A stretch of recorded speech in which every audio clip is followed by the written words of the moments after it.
So you have been practicing for how long? Your spiritual disciplines go back how far?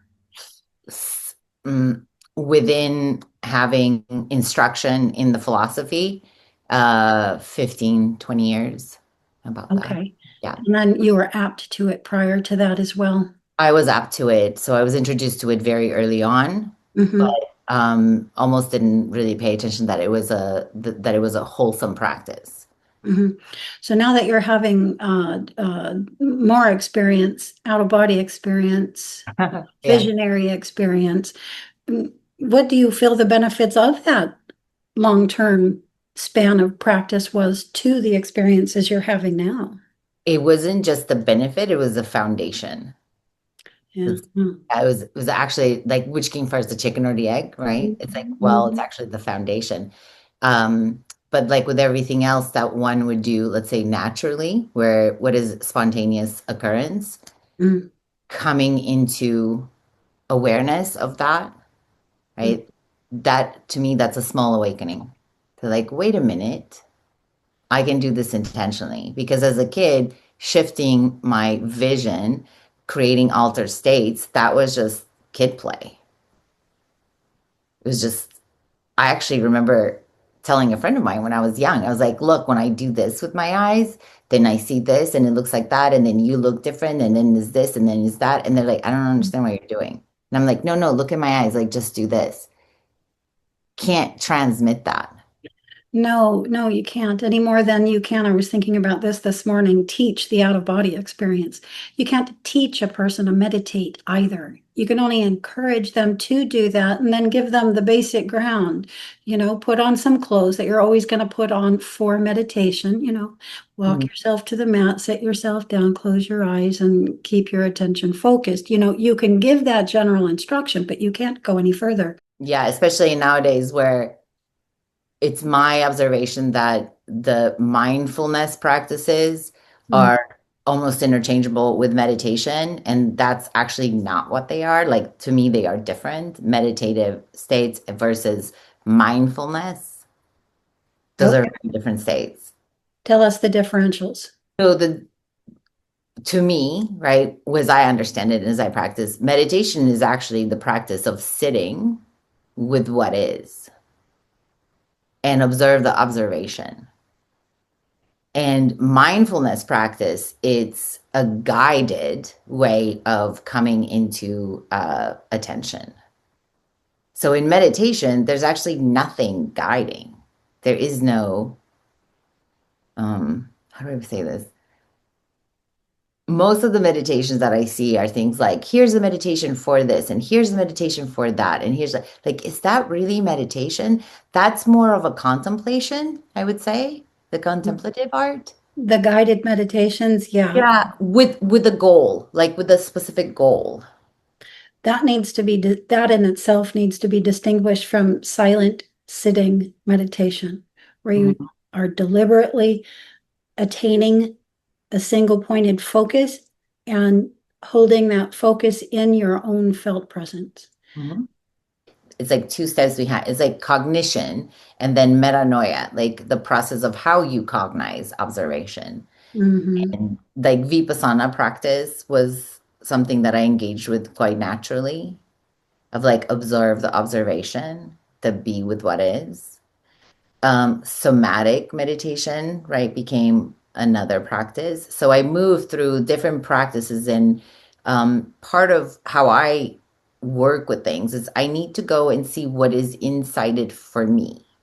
Hmm. To have gnosis, I need to have felt perspective, like lived experience in it, to engage with a very, like I call them constructs. Like this is a construct. Let me see how far I can take myself in it.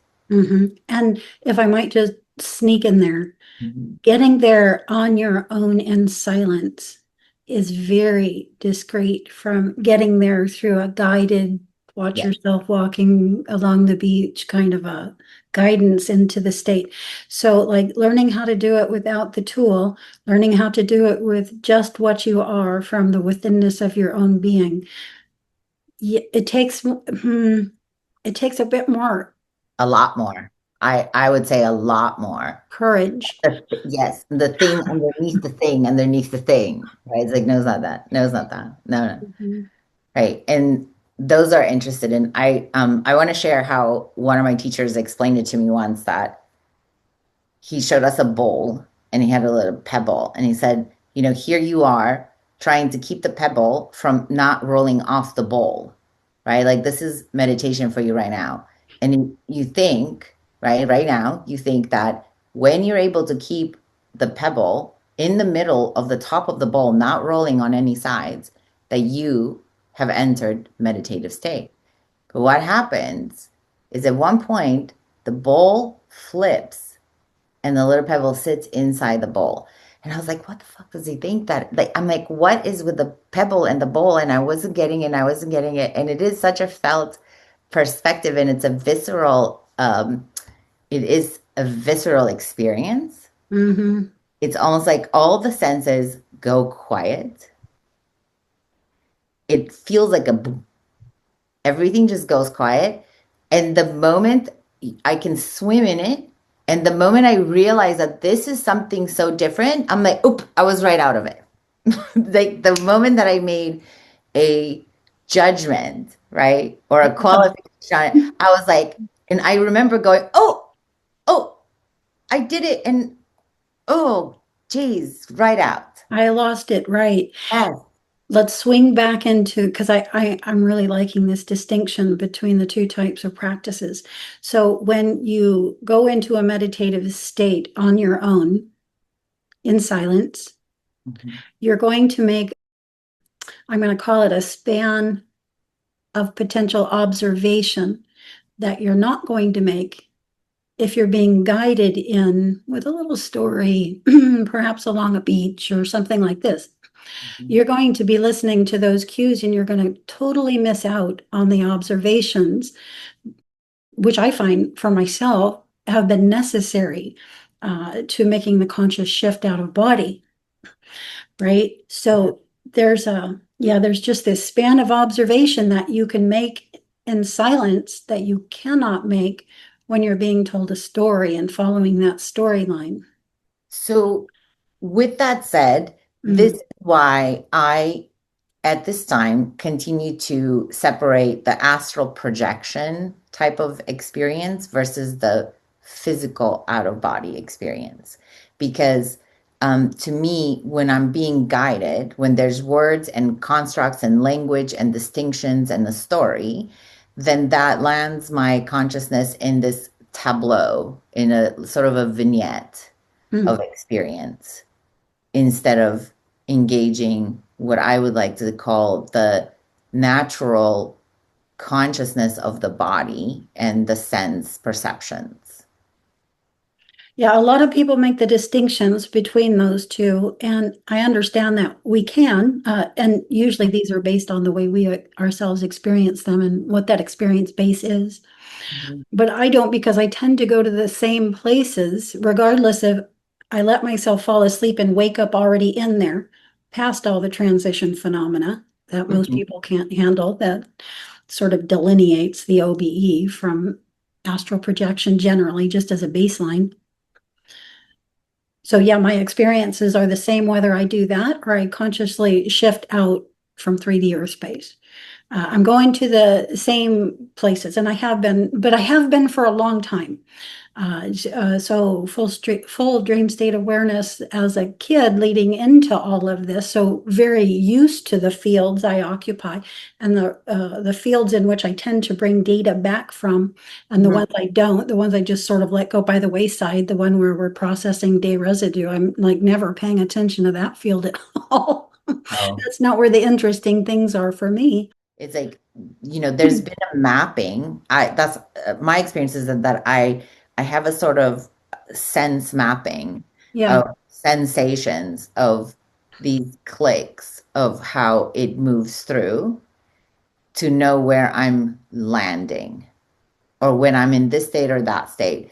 I also have a little training in shamanic arts, Mm. The meditative state in shamanic arts is the same thing as in the yogic perspective. It's like they do call it the shamanic state, which is more of like the theta, right? And so into entering into that, putting it deliberately and quite fast, being able to drop into a different state of yourself through the practice Mhm. And observe yourself in that process.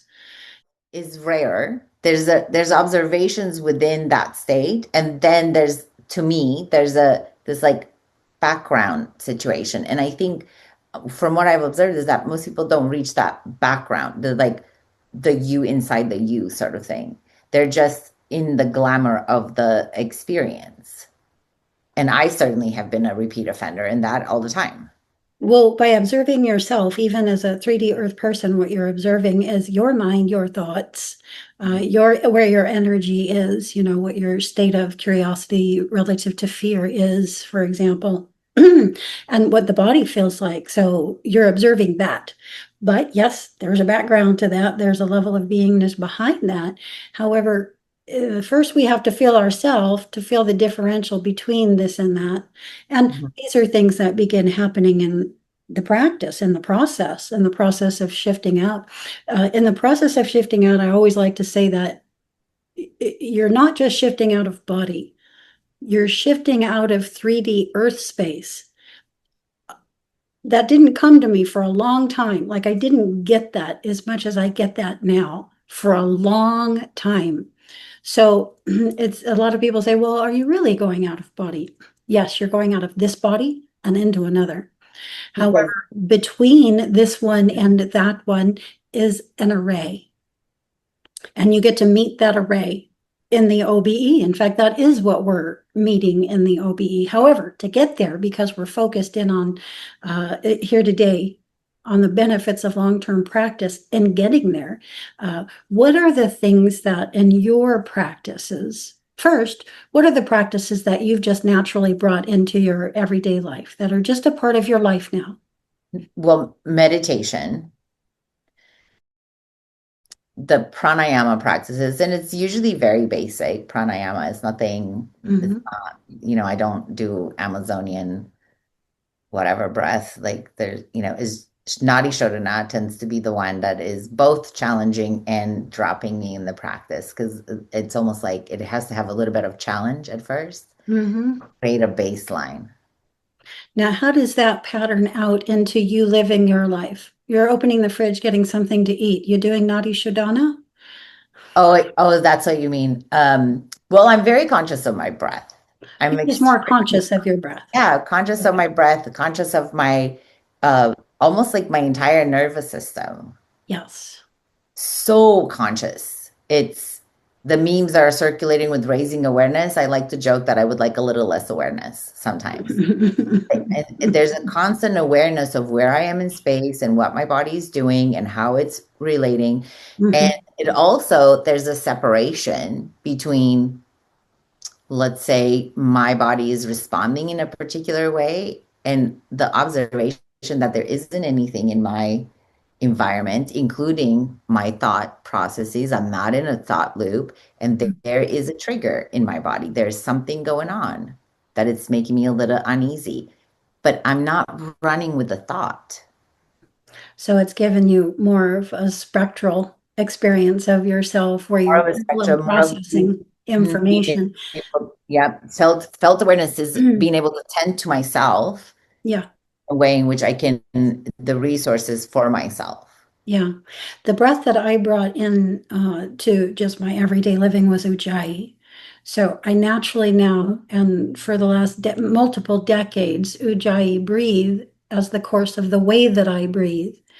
And this helps me slow my breath rate down to where I am always living out of the parasympathetic nervous system. Rest and digest. That's where we're supposed to be living our lives from.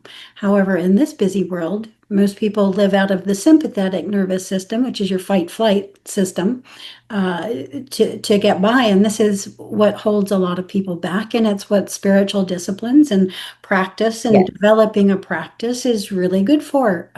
This is one of the benefits of that practice. Walking parts of your practice and to the way you live and breathe, quite literally, to hold you in the parasympathetic nervous system. That's the biggest thing that my practice has done for me, aside from allowing me to live within my own felt presence at a level deeper than even that. I have a question for you around that because I just had this conversation with my other yoga friend, who, by the way, she just wrote an amazing book Mm. called The Architecture of Inner Stability. Like, this is literally what the book is about. And her And I name? called her to ask, I said, is there such a thing of being too calm for the nervous system? Is there such a thing as there's too much access to parasympathetic, so much so that there is an impulse into like upswing, like almost like a need to move some energy, like the energy is getting stagnant. Well, when you So say that, what I'm hearing is there a way to use the parasympathetic nervous system to anesthetize yourself to daily living yes, almost? that's it right there. Yeah, Even that or the other way, where sure. for example, have created way too much calmness. Like it was necessary to create this, sense of calmness and this ability to sit in meditation and to do my practice and to do my investigations.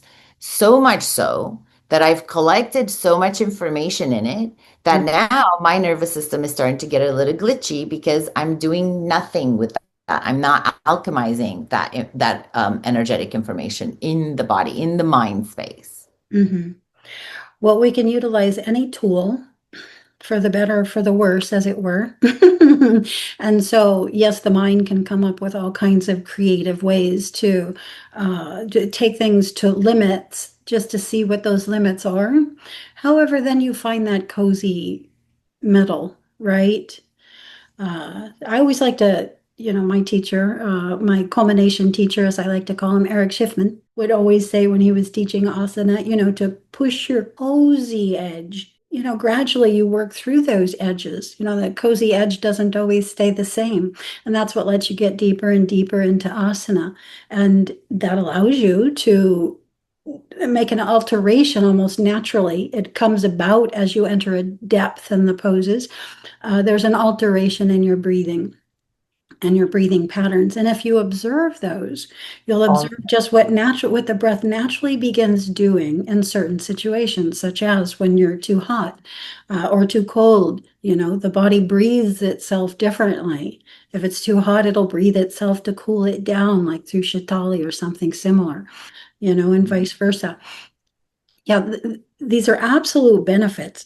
Is building resiliency, right? Like, so building resiliency, right? It's like why pushing that edge Yeah, has to be done at a time cozy edge. where, right? It's like, well, I'm available for this. I'm gonna test the waters a little bit and go so that becomes the resiliency, right? There's how in yoga and asana we talk about, well, I don't know, we talk about dynamic stability. Hmm. There's actually a spiraling going on. There isn't stiffness ever. It's like they keep the edges a little loose so that we can push through it. Like I, for example, in the yoga classes that I take in studio, even to Hmm. this day, I just get so no. Like I'm here for my breath, to pay attention to my breath, to stay with my breath within whatever the sequence is. Hmm.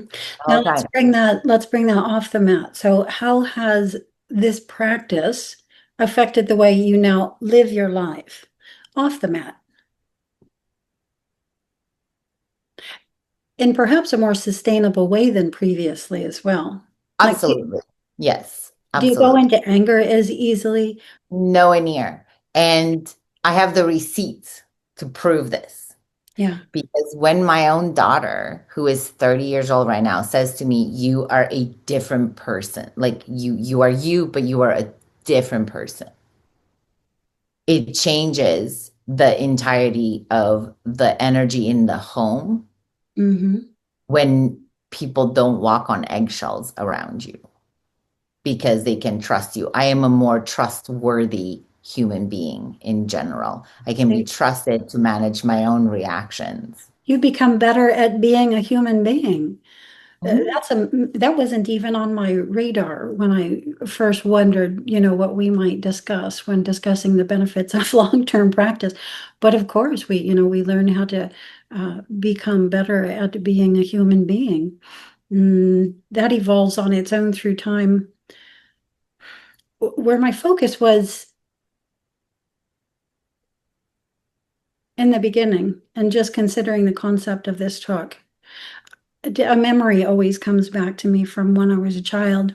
And it became a normal course for me when I woke up in the morning to not get right up out of the bed. Of course, my dream Mhm. state was always there, and I really enjoyed integrating what was happening in the other fields with this one. And it did take me quite some time to be able to fully exit the inner fields and come fully into 3D physical space. And that, although not a practice, it was something that was very regular in my life experience. And in that, when I did get fully back to 3D space, I still didn't get right up out of the bed. I felt for that perfect moment. Hmm. I was just lingered there and felt deliberately, felt for that perfect moment to step out of the bed. And that became, once I observed I was doing that, that became not a practice in the sense that I ever had to deliberately do it, except for on occasion, work being what it is. But I regularly observed the fact that I would do this. I wouldn't step up out of the bed. And you could just say, I wouldn't step out of my more expanded state in the inner realms into 3D earth space until the moment was right, until the wave was there. And that was going to take me into the perfect unfolding of my day, starting on that note from scratch. And that helped me realize when I was off of that balance point. And yes, I could make that observation much sooner than otherwise and get back on the balance point.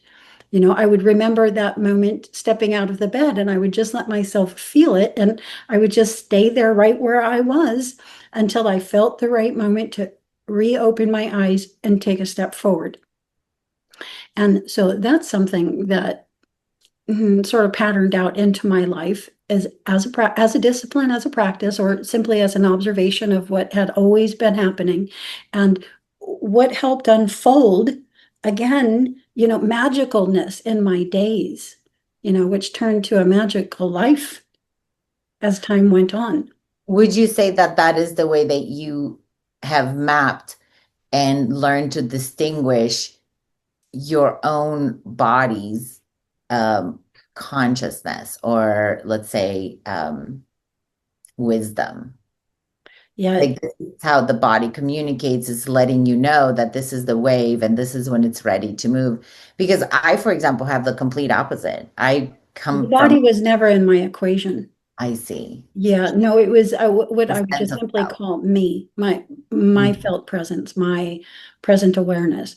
That's always what it was. And it was that relative to what I was in communication with in my own inner fields. Interesting. That is so interesting. I'm the complete opposite. There was a flow of communication in Yes. that And was my always flow of teaching me. communication requires me to immediately step out and jot down information. Like, I move from the sleep state information download into Mhm, the awake in the 3D, and I bring it in. It's so crisp, it's so clear. mhm. There's so much. This is interesting just because you mentioned it. Mhm. When I was younger, until I was in my 40s, I was not allowed to write down the information. I was made to carry it in my present state of attention. So I didn't need to write it down. It was always there. Once I got up, I never forgot it. It was always still right there. As real as my everyday 3D earth life was there, so was that always there. And it wasn't until in my 40s that that flipped on me. when the Kundalini started and I started going out of body. Again, there would be a period of time in which it was still there, but then it would eventually fade. But when I was younger, it never did. So I was trained to carry it in my present attention. And when you say you were trained, Mhm. self-directed, self-agency training too, as in By my you own just inner being. So if I went to go write down some dream stuff, which I periodically in my 20s would decide to do, I always liked books and, writing. And so I would try to write something down and then I would not be given any information from the fields for days. And interesting. I'm like I love going, what just happened there? And over time I started to see that it was when I wrote it down that it did that. So I would play a game, it's always a game of catch that. Yes, yes. with my inner being, Uh, yeah, and so I wouldn't write them down, and all of a sudden everything would be there again. I would write them down and they'd go away. I'm like, okay, I'm not being allowed to write things down right now for some reason. I went through a period where I was going to write things down and write down a time screenshot Mhm, because I felt that people didn't believe me about these things and where I was, how I get this information, and that mhm, I needed to prove. So for a while, I was in the space of like, I'm not going crazy. Like, I'm crazy. Like, I have such a wild imagination. This is so crazy. No one believes me. And mhm. so I would find this way of, I was trying to lock it in with a timestamp so that I can show them after the fact that, look, at this timestamp, I had this thing come through and it was about you and it was this exact stuff. Mhm. Then when I would do that, then it would click off. And so what I was learning is that this isn't the diagnosis wasn't for somebody else to trust me. The diagnosis was for me to trust myself. Sure. Now Like I connect this to long-term practice. Connect this to the benefits of long-term practice. well, also the benefits of long-term practice is that it is a mapping of getting to know the self with a capital S. And so it's not you're taking in the not the jungle, but like there's such a rich inner world to every single person that you would actually not get to know if you weren't sitting in the practice, if you were not giving yourself to the practice and to finding out what there is in there for yourself. Now it's the differential between yourself with a capital S and Mm. your little self here in the Yeah, 3D field. that's what I It's the mean. differential between the two that lets you see yourself here as a person. So it lets you see the components that make up you. Yes, and you're able to observe these with more clarity if you allow yourself to. Yes, but now how does that pattern out into your day? Did you allow yourself to get to know who you are, your building blocks, the components that make up Delia Bleca in a way that altered I the would way say that you live yourself here? 100%. And I would say that I'm still in process because I resist a lot of the stuff that comes in. I'm right now, even this experience right here Yeah. is about receiving, integrating more of myself. How do you deal with the resistance? Now that prior Really, to your so practices far. 15 years ago, Yes. and so how you deal with your resistance now relative to before your practices began to develop. What's the difference? I investigate it. I look at it. It's a part of the process with the resistance. Like now, I go unconscious in the resistance prior to. Now I'm actually conscious of it. I'm aware. I have so much more awareness, even in my interactions with people. My life is lived in relation. So I'm not a jnana yogi. I realize that like, oh, my life is about, I'm using my relationships for awakening. This is what my relationships are for. And so there's a lot more pause. There's a lot more room for others. What do you do in the pause? Do you ha I just return to my breath and to my own space, so my you own, break down the resistance? sorry. So you break down the I resistance. break down the resistance. I take a look at it. I sit with it. Um, And what have you found in there?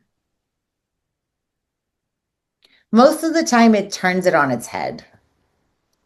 Have you ever looked at it to see what it was? Like, what is the resistance? Oh, the resistance here was that I fear fire, or the resistance Oh, was like that. Yes. Yes. So most of the time, the resistance that I've observed is that there is a sort of like a construct attached to a belief that I have that I am unwilling or too afraid. Sometimes I'm unwilling. I'm just straight up, no, I want to hang on to this. sure. But sometimes, and then if I go deeper, then it's like there's a fear of how I will be perceived Yeah. if I change that and if I fully take it on. Am I ready to step out in the world with letting go of this thing and all that is going to entail if I let go of it? Yeah. Can It's we going dive to, into you a bit more? What were some of the beliefs that you weren't ready to let go of? well, one of the beliefs was that there was a very scientific way to explain both my experiences and the experiences in the yogic practice. So some of the beliefs were that there's nothing mystical, there's nothing woo-woo, there's nothing mystical. Mm. Everything can be scientifically explained. That is just wild imagination, right? That there's no way that someone can change. I'm constantly trying to disprove myself. I am constantly arguing against the immediate download. Is it fun? Well, for me, it is because if I'm trying to disprove it, I feel that I've worked out all the ways in which someone else can tell me I'm wrong. So I do it, I should have been an attorney, like arguing in court, but to the opposite, like constantly. I'm trying to see it. Where do I have blind spots in this? Hmm. Hmm. Where do I have attachments in this? Am I really just choosing this thing? Like, can I stand in that space of like, no, I'm choosing to say that I rode a dragon, like whatever. Like, what difference does it make? I look at what difference does it make if I say that and if I just hang on to it? Well, and another thing that happens is you learn the language that everybody else is speaking and why they're utilizing that framework, for the way that they think about things. And so, what the brilliant thing in that, again, is with the differentials. You can see where you started. I'm a dragon rider. And what other people would say about that, you're just imagining stuff, or you're just dreaming, or that wasn't really real. Not real like here is real, right? Yeah. However, you've got both perspectives. And when you challenge yourself, you get to see the spectrum in between, the one that leads to the language that they're saying, and the one that leads to the language that how you're saying it, and you can help them open their span a little bit wider into the You're differential between the bridging, two. right? Like you're becoming the bridge. Not And even quite bridging. Not even quite bridging. I tell you, there's something out there that you don't know is out there, but you love me and you trust me. I've never lied to you. And so you've just, oh, yeah. okay, all right. Yeah, Oh, so yeah. rather than close down, you got that person to stay open a little bit more for even just a moment, right? And that's it. That's it. That's what we're trying. Everybody uses the language that their central nervous system can handle. But again, this is what you've just said is one of the benefits of long-term practice is Yeah. your language base grows Mhm. so that you understand the languages that other people are using. So again, it helps you shift out of your own point of perspective and into that other. This is the thing that we fear doing more than anything else. But long-term Yeah. practice is what allows you to begin being able to do that. And you can actually do it in an out-of-body sense where you're literally a point of consciousness in their consciousness field, looking out through their eyes. And you Yeah. can see their patterns when you do. You can see the things the building blocks that composed the view that they're having and the way that they're conceptualizing it. You soften your own edges, and also that my own edges are being held by the reflection of what I shared based on my own experience. So now I can see in the reflection, like what is being reflected back to me through the people with whom I engage with. And, like that's how it's goes into my life. Mhm. That's what, you know, like if it does nothing other than it just makes me be okay with myself Yeah, and accept myself, then that's plenty. absolutely. So the benefits of long-term practice not only help us become better at being human beings, Hmm. they help us remain still in our own felt presence. They help us breathe in a way that keeps us in the parasympathetic nervous system, or in other words, rest and digest. And it Hmm. helps us live our daily lives off the mat, out in the world in that way, to where we're not closing down so much against the world and against others, but opening ourselves out into it. It's brilliant. And not only that, what happens in spiritual practices, the depths that we achieve, uh, keep getting more deeper. So it patterns out into more and more experience. 100%. It's for me, I remember the moment, I will never forget the moment when I realized that if this is the life I've created unconsciously, Mm. oh my God, wait until you see what I'm going to do when I am in full awareness and intentional. I didn't go, oh my God, it went off the rails. I didn't do that. Like for whatever reason, it wasn't in me, it's not in my nature. I didn't see that. What I saw, it's like, wait a minute. There were so many great things, and this is where it arrived. Mhm. That moment of awareness became, oh, I can do so much better. Like just watch. Just wait until you see what it's like. Because if this is what happened, in that victimization, it was like, oh, this is when I felt like everything was coming at me. And all I Mhm. could do is respond. And I just can't win at it. It's like, give Wow. it a minute. Just give me a minute. And that's actually how I feel today. I do feel like my life is magical. For the most part, my life is magical because I'm in Good. awareness. Mine always felt that way, but it's an interesting perspective because, and I was just having a conversation about this the other day with somebody who wrote an article for their website about if we could go back to our younger self, what would we tell them? We could only use three words, and mine were, I love you. You're incredible. You already know what I could see of the younger self. So it's my younger self that I'm so much more enamored by because of what she was able to accomplish while so incredibly veiled. She did that while so incredibly veiled. What she did resulted in my arrival. Wow. Yeah, and it makes me tear up. She seems to know so much more than I do now that levels of awareness have returned to me. When that happens, we're on unfamiliar territory all over again, right? And we have to learn how this new territory works. And yeah, we fumble and mess up just like we did when we first got to the territory here when we arrived. So as we become more aware, we're becoming aware of a wider spectrum in which we have no experience with, not from our Yeah. own point of perspective of graduating back out into the whole of who we are. So, yeah, it's like there's no ground underneath your feet. What do I do with this? What is this? You're trying to figure everything out all over again. Do But you what feel he was like able to do was brilliant. do you feel like she was right on point? Like she knew so much more? Absolutely right on point. Did So you much more simple. did you was there any part of your and I don't know if this is appropriate to ask, so please forgive me if I sh- Now ask anything.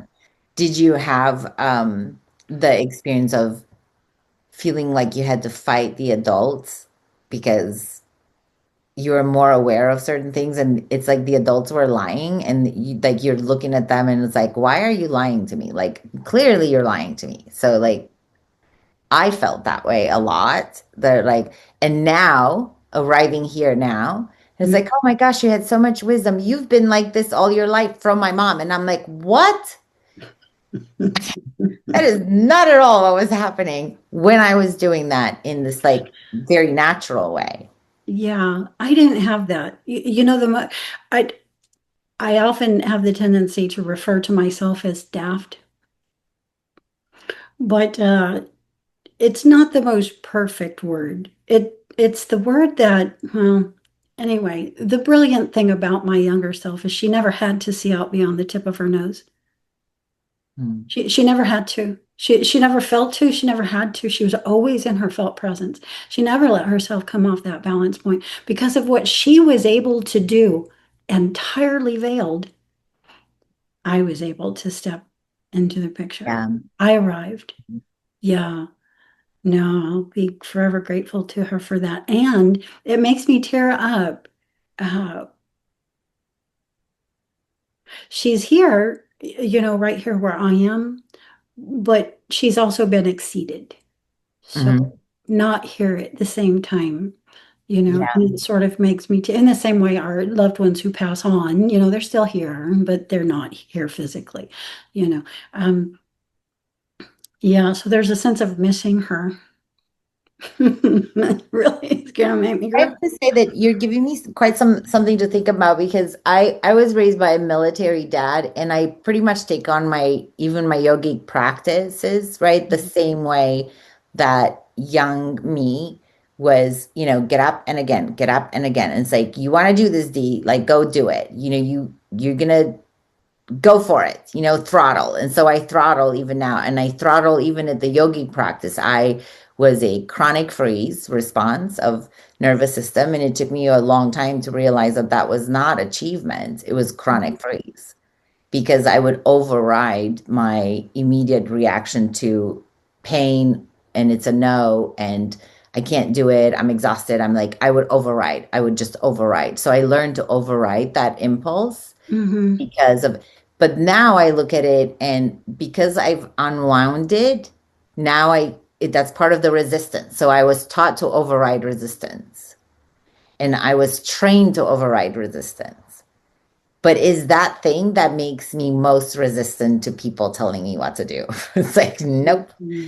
And I took on the practices that way. I unwind that. I'm so much better now at distinguishing the difference, but it also gave me such amazing tenacity. Yeah, brilliant. That's brilliant. There's a lot I didn't understand.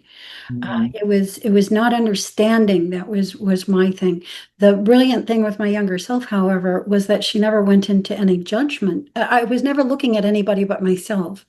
So when I didn't understand something, I was in that not understanding. I wasn't Mhm. going out beyond that to a person that was somehow doing something to me, or anything like that. That's what I mean. She never had to see out beyond the tip of her nose. She was all she was experiencing. And so I was in that, high state of not understanding, and it made me angry, made me a lot of things. I left home when I was very young because of all of this. But again, it never was cast out onto the field, onto another. No judgment ever came in. So I refer to myself as being daft because of how much I just didn't understand. And I could give a really practical, silly example. Like when I was 19, for the first time in my life, I was asked to order a pizza and like call on the phone and order a pizza. I had no idea how to do it. I was one of those people. If I hadn't been shown, I had no idea how to do it. And I was 19 by the time it ever came up. We weren't allowed to eat fast food in my household, so that's not something we ever did. Yeah. So, this was in college or school or with a coworker or something. I can't remember. But I remember the fear in me and me thinking that they were going to see how stupid I was for not knowing how to do such a simple thing. But again, no judgment of them. Attention was just always right here, just behind the tip of my nose. Just so that is amazing to be that aware. I think that that's part of probably where the practices allowed me to have is that the more I felt like I was different than the rest of the world, the Hmm. more I wanted to look at them and investigate. And so I also, just so you know, and I score on the spectrum of autism. So what I'm diagnosed as highly intelligent coping mechanisms, which I'm sure is noticeable because I observe things so intricately that the idea of mimicking, right? I didn't even know that that was a thing, that like I will gauge the environment and then know how to chameleon, talk about a shapeshifter, right? Like how to blend in that space to Yeah. a point. To Learning a how to blend in was important. Let's end on yeah, that one because that was big in my life as well. Now, I never saw outside myself, so I didn't see others. I was always seeing myself, so I didn't have the benefit of what you got at such an early age. That didn't start happening for me until the awakening. At yeah. that point, I came fully into the body, Mhm. had begun going out of body and learning how to expand my horizons through the 3D earth life field. So rather than go into my own consciousness and go out, I started learning how to go out through the field Mhm. and through discrete objects in the field, right? Mhm. Uh, but a part of that understanding of myself and my ability, I couldn't contrast it with anybody else's. I didn't know that anybody was any different than how I was. There was the awareness that I needed to, that it was very important to blend in. So was that concept, did that concept arrive here with you as well? That it was important to plant in. Blend in. Blend in, yes, 100%. Yes, Mhm. I've always had that. And in fact, I've had out of body experiences in the 3D where there is the voice that is yelling at me to reveal myself. And I'm like, what are they talking about? I still don't understand what that is. Reveal yourself in the 3D field. Yes. Oh, yeah, no, it was very important back when we were born. I think I'm a little older than you are, but it was really important back then to not reveal Okay. ourselves. Yeah, Yeah. exactly. So it always blending, like, there was, I grew up with uniforms and everything was about like keeping this appearance and be like everybody else and don't stand out and don't let them Mhm. know, don't say this, don't, all of that. Be That, average at everything. but, part of that practice, right? Part Mhm. of the, again, with the practice is the stop resisting who you are. You're going to meet yourself and you're going to be able to actually be able to embody and hold your frequency and whatever that how that generates out. Sure. And all in right timing. Mhm. Yes. In the 3D. Visions will be Like met. the timing, it was just like Yes. when I would get up out of bed. So the timing on that had to be just right as well for success and survival, actually, I always felt. So yeah, brilliant, Can brilliant. you say what just one little bit more about that for success and survival? Because I can see Mm. the survival, right? And I can barely see the success, but I also had to unwind a lot of that, like with the metric of success.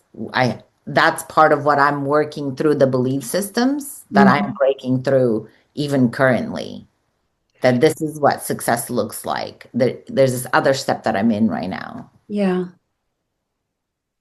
Um, So what's the question? the question is, would you speak a little further, like when it comes to success? What Because do I feel like for example, I could reach a certain level of success playing the game of blending in, Mm-hmm. after which I would blow it up. I just couldn't. I just couldn't. No, it was always meant to pattern out into where we've been able to get. And this is what I mean by success.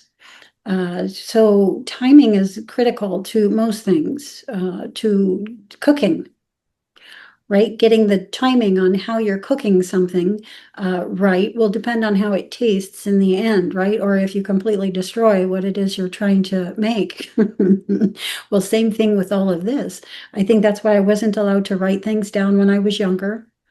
Because the process would have accelerated where the awakening would have come earlier to where potentially I could have been taken out by my own group because I was going a way that was more to my detriment than benefit, right? I see. Yes. Yes. I can speak a little bit about that. One of the things, and I'll make it really quick. Mm. In So the discovery in practice, the practice is great. It's fun. It's the foundational. but there's also the philosophy and the studying in the philosophy of what do they really mean and why did this practice come about, right? Like yoga was considered a technology for ascension. Like really, that's what it is, right? It's like in here, in the body right now, right? And that discovery, oh my, I was going somewhere with this. The I had a realization in it that there are only two. There was a moment where there was only two choices that I could make in the things that I do and the way that I am. And it was surrender and suffer. And whatever choices came up, they were going to fit one of those two. They were either going to be, it wasn't about doing this job or doing that job or doing it this way or doing that. It was like, surrender or suffer. Like my choices are very simple, and everything else on the outside fits into these two energetics, into these two signatures, Mhm. and nothing Yeah, else. I'm with you 100%. And so would all positively oriented individuals. Mhm. That's our job. Yes, Surrender and acceptance rather than fight and resist, right? yes, Those are the two paths. Surrender is like being a raft on the river, right? And letting the rapids, the flow of the river take you to where it is. tell And you. the other is like putting oars in the water and trying to resist the raft moving, right? But when we take the oars out and we surrender to where the river is going to take us, everything comes all on its own. This is why I keep saying you do not have to chase the OBE. If you're chasing the OBE, you've already got your oars in the water. Interesting. You know, and so this is what spiritual disciplines will do. They will help guide you to the realization you had with the surrender or suffer. And you learn how to surrender. You surrender to the moment in meditation. And what comes to you is what does.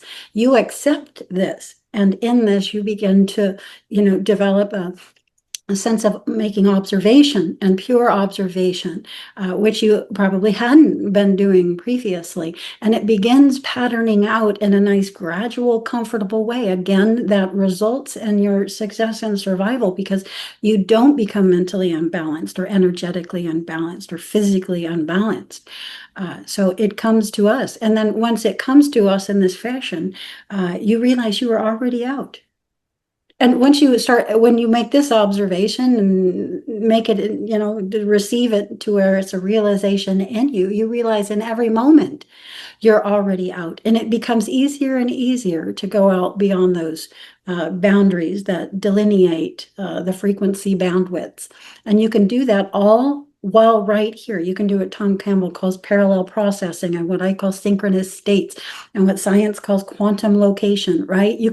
You have this capability now. You're not just here or there, you're here and through a whole spectral space. Yeah, it's a very different thing. However, we all start the practice and the process where we do. I do just wish for more people that they begin with the spiritual self-development prior to chasing the OBE. Again, that's going to crash and burn a lot more people than it's going to elevate. And so like if you chase if you're a boat on the river and you're got your oars in the water and you're running after something, you're gonna be banging your head up against the wall for a long time, and it can give you a negative relationship with that idea, for instance, such as the out-of-body experience. Well, I just keep trying and trying and trying and I can't do it. Well, you've got your oars in the water. So first thing is to get your oars out of the water. And again, you do that through spiritual practice. Well, it's interesting because there's all sorts of different protocols out there. I have to be honest with you, I don't induce it. I don't induce it because it happens. I did think 2 years ago when I joined Darius Wright's Mhm. workshop was because of that. It's like, is there a way to control it? Like, is there a way to intend and control it? But the intention is always there. So control it. What did I really want to control? Yeah. Things that And were, if you're working in control, what are you experiencing? yeah, exactly. Right. So in the, what was I trying Like, to are you control? experiencing the greater reality? meaning an actual OBE? Or have you just through that idea locked yourself into what we would more normally call a dream, a personal private field in which you feel like you're out of body, but you're still in your personal private field? Well, and things are happening to me, right? And so then in that state, am I do I have access to my practices even in the OBE state? Is not just the practices allow and create the conditions for the OBE state, but now do I have access to that in the OBE state? This is an interesting question. We're going to punctuate it here, but have you ever gone into the out of body state and deliberately there sat down to meditate? No, not conscious. Wait, no, not intentionally. No. Okay, all I right. have in the out of body state within the medicine ceremony. That's included. Okay, so yes. Yes. So you achieved a state out beyond the physical space where your body was, and you deliberately sat there to meditate? Interesting. What happened? It was the only thing to do. There wasn't anything to do. I stepped into almost like an identity that was the monk, myself, and I just sat down and was one with it. Awesome. And I actually asked my friend after or during, yeah, during, is that Mhm. somebody else in the ceremony detected it and she came to me and I said, I don't know what's happening. She said, Others that I've "Oh, had have relayed that they deliberately do this when they go out of body. Did let me know that it takes them into a much deeper spectrum of the experience. Now, I've never done it myself. The only thing I have ever deliberately done when I have achieved that state is levitate. Because one, this takes me into an experience that I hold dear to myself. It's one I call stasis. oh, Stacey." But also it helps me test the field. So when you're in an OBE consciously for an extended period of time, you can reach places where you're like, "Am I still out of body?" You know? And so, like if I got there in an experience, I would intentionally just fall back into the space. And if I levitated, I knew I was still in the experience, and I would feel the vibrations and shift into the new location, more heightened aware that I was in the OBE. Yeah, so Nope, didn't go that far as I know. yeah, You okay. you observe yourself as a particular, I'm really curious about this because that state for me, that like the sit down is a very specific identity, like as in a being. Mm. So you do it because a part of your higher fractal array is coming through into the Yes, four, and it goes into the meditation there, and you simply follow. yes. Yeah, brilliant, brilliant. Again, experiences like this are what begin to pattern out with long-term practice, but also as we've gone into here, it helps us develop who we are here in the 3D earth space and helps us literally develop who we are as a person and the way we live our lives here, and potentially even what our plan and goal now is. This is my main reason for reaching out to you because sometimes the bigger question is like, well, what's the point? Like, what's it all for? Like, what's the point of doing this practice of that practice or this or that? It's like, well, the practice itself will reveal what the point is. If you can actually sit with it long enough, it's like anything else. You want Hmm. to learn to be a great cook, or chef, or you gotta do the thing. You gotta participate. Hmm. It reveals in it. There's a revelation of what it is that to be had or to be experienced in it. Sure. 3D Earth space itself is really sticky. You know, the main point is always going to be to not get re-stuck in it. We don't move unless we need to move. Like everything's a goal, Yeah. right? Like nobody does anything, nobody becomes anything unless there's a goal that like feeds back, right? We don't do things for the sake of seeing what it's in there to be seen. There's very few people. Those people are like the visionaries, or they go unnoticed, like doing something for the sake of doing it. Like I don't have a reason for why I'm doing it. I really honestly I could think when people ask us, why'd you do that? Sometimes I don't know why I did it. I just wanted to I just did it. It was an impulse and I did it. Experience itself is its own reward. Yeah. I don't know that that was gonna be a reward. Just wanted to see what that was like. Yeah. But it is. What I mean is experience is always a gain.